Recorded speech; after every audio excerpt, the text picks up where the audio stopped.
আসসালামু আলাইকুম। ওয়ালাইকুম আসসালাম ওয়া রাহমাতুল্লাহি ওয়া বারাকাতুহু। একজন লোক যিনি 5 ওয়াক্ত নামাজ আদায় করেন, রমজান মাসে রোজা রাখেন, আর তিনি ওমরাও করেছেন এবং তিনি তাহাজ্জুদ নামাজও পড়েন।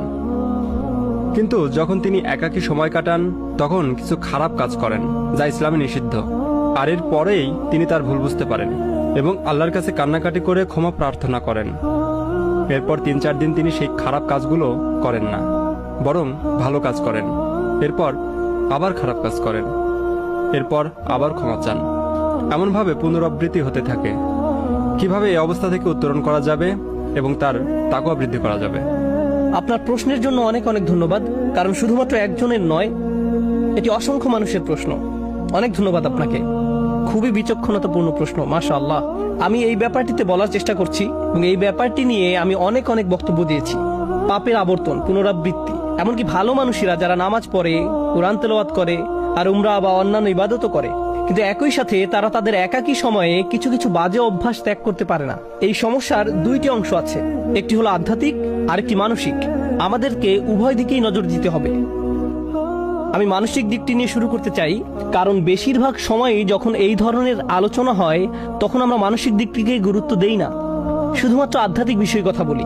এই কারণে আমি মানসিক দিকটি নিয়ে কিছু কথা বলতে চাই। আপনাকে এটা বুঝে নিতে হবে যে মনোবিজ্ঞানে একটা পরিভাষা হলো ট্রিগার।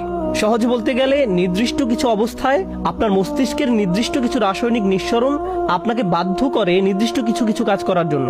একটা উদাহরণ দিচ্ছি, ধরুন কোনো এক তরুণ অ্যাকশন মুভি দেখছে এবং মুভির মধ্যে এক পর্যায়ে কোনো সুন্দরী মহিলার ছবি চোখে পড়লো। মুভি পজ করে সে আরো বেশি খারাপ কিছু মনোযোগ দিয়ে দেখলো এবং এভাবে তার ভিতরে এই অভ্যাস গড়ে উঠলো। সম্পূর্ণ মুভিটির জন্য এমন হয়নি, এটি হয়েছে মুভির একটা দৃশ্যের কারণে যা তার মনকে ট্রিগার করেছে। আবার এরকমও হয় যে কোনো কোনো মানুষ যখন তাদের অ্যাপার্টমেন্টে অথবা রুমে একা থাকে তখন আপত্তিকর কাজে জড়িয়ে পড়ে। তখন এমন বিষয় ঘটে যেটা খারাপ। যখন সে মসজিদে থাকে তখন এটা ঘটে না, যখন সে বন্ধুদের মাঝে থাকে তখন এটা ঘটে না। এ ব্যাপারে প্রথম উপদেশ হলো, আপনাকে প্রথমে এটা শনাক্ত করতে হবে যে একাকী থাকার কোন সময়টিতে আপনি পাপ কাজে জড়িয়ে পড়েন, আপনি কোথায় থাকাকালীন এটা ঘটে, কোন নির্দিষ্ট সময় এটা ঘটে। আর আপনি যদি এই সমস্যা ঘটার স্থান, সময় এবং পরিস্থিতিগুলোকে শনাক্ত করতে পারেন, তখন আপনাকে এই পরিস্থিতিগুলোকে পরিবর্তন করার চেষ্টা করতে হবে। আপনি একজন যুবক, ইন্টারনেটে যেসব খারাপ জিনিস পাওয়া যায় তা নিয়ে যদি আপনার সমস্যা থাকে, অর্থাৎ আপনি যদি ওই সকল বাজে জিনিস দেখার অভ্যাসে থাকেন, তাহলে আপনার ল্যাপটপ, মোবাইল রান্নাঘরে রাখুন, যাতে আশেপাশে আপনার মা, আপনার বাবা সবসময় চলাচল করেন। এগুলো আপনার রুমে রাখবেন না। আর অভিভাবকদেরকে বলছি, ঘরের মধ্যে এই জিনিসগুলোকে দৃশ্যমান স্থানে রাখুন। এগুলো আমাদের সন্তানদেরকে ধ্বংস করে দিচ্ছে। এখন আসুন এই সমস্যার আধ্যাত্মিক দিকটি আলোচনা করি। মানুষের জন্য এটা স্বাভাবিক যে সে তওবা করবে এবং পুনরায় সেই পাপ করবে, কারণ আমরা খাত্তাউন। আল্লাহ রাসূল সাল্লাল্লাহু আলাইহি সাল্লাম আমাদের বৈশিষ্ট্য বর্ণনা করছেন, খাতিউন নয়, কুল্লু বানি আদামা খাত্তাউন।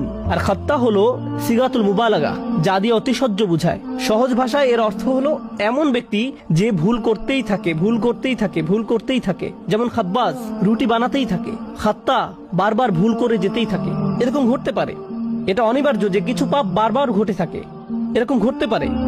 কিন্তু যদি আপনার মনের কোণে এরকম কোনো চিন্তা থাকে, যে মুহূর্তে আমি তওবা করছি 3 সপ্তাহ পরে তো সেই পাপটি আমি আবার করবই, যদি আপনার মনের কোণে এই ধরনের কোনো চিন্তা থাকে, তাহলে লাইসাতিত তাওবাতু লিল্লাযিনা ইয়ামালুনাস সাইয়্যাত, তওবা এমন ধরনের লোকদের জন্য নয় যারা নিয়মিত খারাপ কাজ করে।